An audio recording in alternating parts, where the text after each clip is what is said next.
নমস্কাৰ ছাত্ৰ ছাত্ৰীসকল, তোমালোক সকলোকে ইউটিউব চেনেললৈ আন্তৰিক শুভেচ্ছা জনাইছোঁ। আজিৰ এইটো ভিডিঅ'ত আলোচনা কৰিম অসমীয়া কিতাপৰ 8 নম্বৰ পাঠটো বেবেৰী বাং। 8 নম্বৰ প্ৰশ্নৰ সকলোবোৰ প্ৰশ্নৰ এনচাৰলৈ আলোচনা কৰিম। গতিকে আমি এতিয়া এনচাৰলৈ গুচি যাওঁ। 1 নম্বৰ প্ৰশ্নটো হৈছে কবিতাটি স্পষ্ট আৰু শুদ্ধ উচ্চাৰণেৰে পঢ়া আৰু আবৃত্তি কৰা। এইটো তোমালোকৰ বাবে ইম্পৰ্টেণ্ট নহয়, এইটো কবিতাটো তোমালোকক পঢ়িবলৈ কৈছে। 2 নম্বৰ প্ৰশ্নটো হৈছে উত্তৰ দিয়া। কটো হ'ব ফুচুক ফাচাক কথা এটাই চুচুক চামাককৈ জুপুক চাপাক বুঢ়াৰ পেটত আছিল কঠ মপি ৰৈ। কেনেকুৱা কথাই চুচুক চামাককৈ ৰৈ আছিল? উত্তৰটো হ'ব চুচুক চামাক কথাই চুচুক চামাককৈ ৰৈ আছিল। কাৰ পেটত কথাটো কঠ মপি ৰৈ আছিল? উত্তৰটো জুপুক জামাক বুঢ়াৰ পেটত কথাটো কঠ মপি ৰৈ আছিল। খ নম্বৰটো হ'ব পুলুক পালাক চকুৰে চাই মুলুক দেই আহিল। গুজুক গাজাক কথাৰ মেল তিনিপৰ মান বহিল। পুলুক পালাক চকুৰে চাই কোন আহিছিল? উত্তৰটো হ'ব পুলুক পালাক চকুৰে চাই মুলুক দেও আহিছিল। কথাৰ মেল কিমান পৰ বহিছিল? উত্তৰটো হ'ব কথাৰ মেল 3 পৰ মান বহিছিল। ঘ নম্বৰটো হ'ব কবিতাটিৰ কথাখিনি গদ্য ৰূপত কোৱা আৰু লিখা। উত্তৰটো হ'ব বুঢ়া এজনে এটা গুপুত কথা জানিছিল। কথাটো জানি তেওঁ কাক কওঁ কাক নকওঁ লাগি আছিল। কিন্তু তেওঁ বহুতো কষ্ট কৰি কথাটো কোনেও নজনাকৈ মনৰ ভিতৰতে গুপুত ৰাখিবলৈ চেষ্টা কৰিছিল। তেনেকে সকলোৰে কথা বুটলি পুৰা মুলুক দেই আহি বহিল। 3 পোৰ মান বহাৰ পাছত চাহ তামোল খাই মুলুক দেও যাবলৈ ওলাল। বুঢ়াই আৰু কথাটো নিয়ন্ত্ৰণ কৰি ৰাখিব নোৱাৰিলে। ইফালে সিফালে চাই মুলুক দেওক কথাটো সম্পূৰ্ণৰূপে বৰ্ণনা কৰি ক'লে। মুলুক দেৱে কথাটো ভালদৰে হজম কৰিলে আৰু মিচিক মাচাক হাঁহিৰে আনক ক'বলৈ ভাত বুলিলে। 3 নম্বৰ প্ৰশ্নটো হৈছে ভল ভলীয়া বুঢ়া হল হলীয়া মুখ এবাৰ সুৰুঙা পাই ঠুলুক ঠালাক ভাগৰি পৰিল ফুচুক ফাচাক কাই। কথাখিনিৰ ভাৱ বহলাই লিখা। এইটো তোমাৰ কথাখিনি ভাৱ বহলাই লিখিবলৈ কৈছে। উত্তৰটো হ'ব গুপুত কথাটি বুঢ়াই কাকো নকওঁ বুলি মনতে সাঁচি থৈছিল। মুলুক দেওকো প্ৰথমে ক'ব বিচৰা নাছিল। কিন্তু ভলভলীয়া বুঢ়া হলহলীয়া মুখ সেয়েহে এবাৰ সুৰুঙা পায়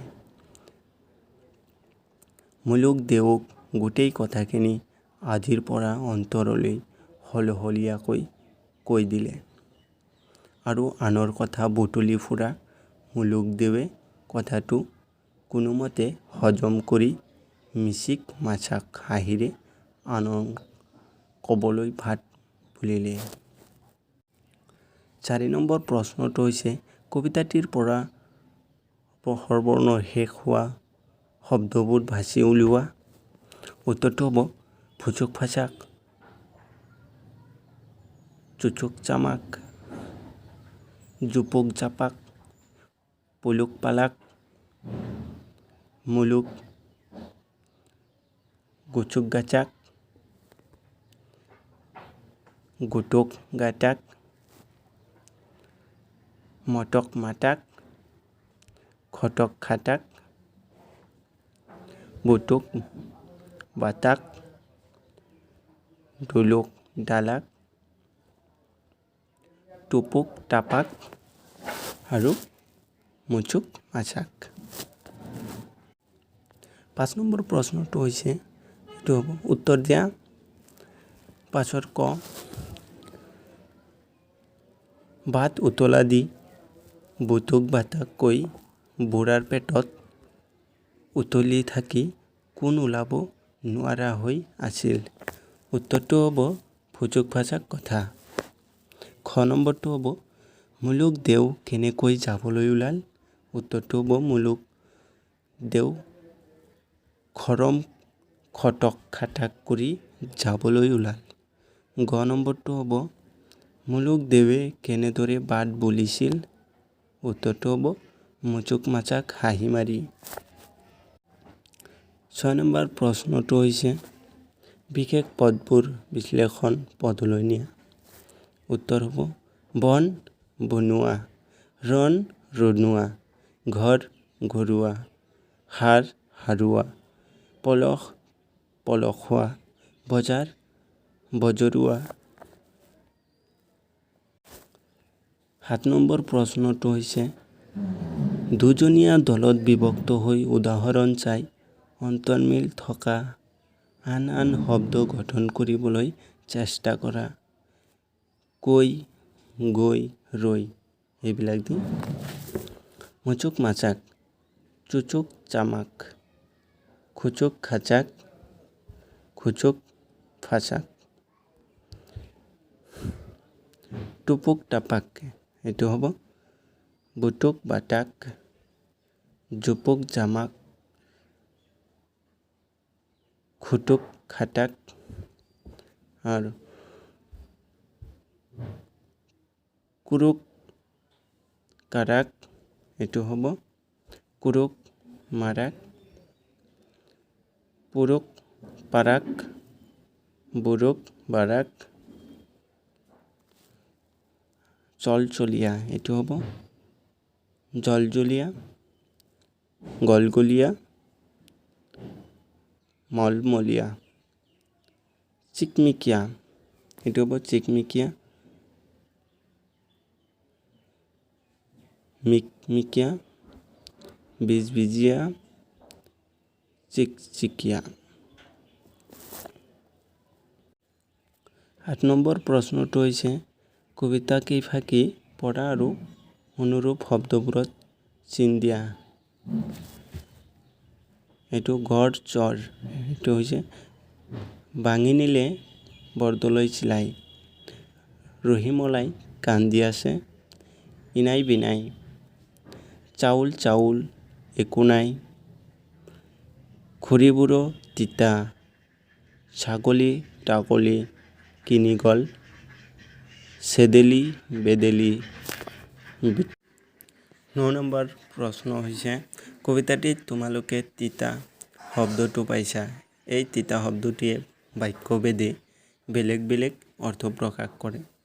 তলত বাক্য দুটালৈ মন কৰা আৰু তিতা শব্দটিয়ে কোনটো বাক্যত কি অৰ্থ কৰিছে লিখা।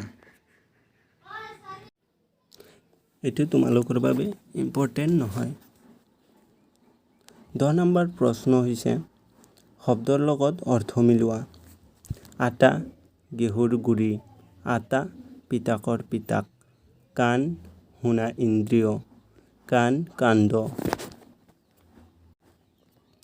11 নম্বৰ প্ৰশ্ন হৈছে তলত দিয়া শব্দবোৰে কবিতা দুফাকি সম্পূৰ্ণ কৰা। থৰক ফৰক তিৰবিৰ খেচ খেচ ঘূণ ঘূণ মচক মাচাক কেৰমেৰ কুলুক মিচিক মাচাক। কটো হ'ব নিজৰা বৈ যায় কুলুক কয় ভোমোৰাই উৰি ফুৰে গুণ গুণ কৈ। বতাহত বাঁহ জোপাই কেৰমেৰ কৰে আকাশত তৰাবোৰে তিৰবিৰ কৰে। ঘৰটো হ'ব নপৰিলে দেউতাই খেচ খেচ কৰে। মিচিক মাছাক হাঁহি মাৰি ভাইটি লৰ মাৰে। আইতা আহে ওচৰ চাপি ধৰক বৰক কৰি। বন্তিও আহে বিস্কুট খাই মচক মচক কৰি। 12 নম্বৰ প্ৰশ্নটো হৈছে কবি লীলা গগৈৰ অগাইটং ল'ৰা নামৰ কবিতাটিৰ পৰা কিছু অংশ দিয়া হৈছে। পঢ়িছোঁ আৰু বুটাৰামৰ বিষয়ে কোৱা। সেইবিলাক প্ৰশ্ন তোমালোকৰ পৰীক্ষাত নাহে, এইবিলাক ইমান ইম্পৰ্টেণ্ট নহয়। 13 নম্বৰ প্ৰশ্নটো হৈছে তলত বহি তলত দিয়া শব্দসমূহ ব্যৱহাৰ হোৱাকৈ একোটাকৈ কবিতা লিখিবলৈ যত্ন কৰা। সেইবিলাকো তোমালোকৰ বাবে ইম্পৰ্টেণ্ট নহয়। 14 নম্বৰটো হৈছে দলত আলোচনা কৰি কাষৰ বাকচৰ ভিতৰত থকা শব্দ ঘটোৱাই তলত দফাটো সম্পূৰ্ণ কৰা। এইবিলাকো তোমালোকৰ বাবে ইম্পৰ্টেণ্ট নহয়। আজিৰ ভিডিঅ'টোত এইখিনিতেই সমাপ্ত কৰিছোঁ। গতিকে ছাত্ৰ ছাত্ৰীসকল, তোমালোকৰ ভিডিঅ'টো যদি ভাল লাগিছে প্লিজ এটা লাইক কৰি দিয়া আৰু ছাবস্ক্ৰাইব কৰি দিয়া।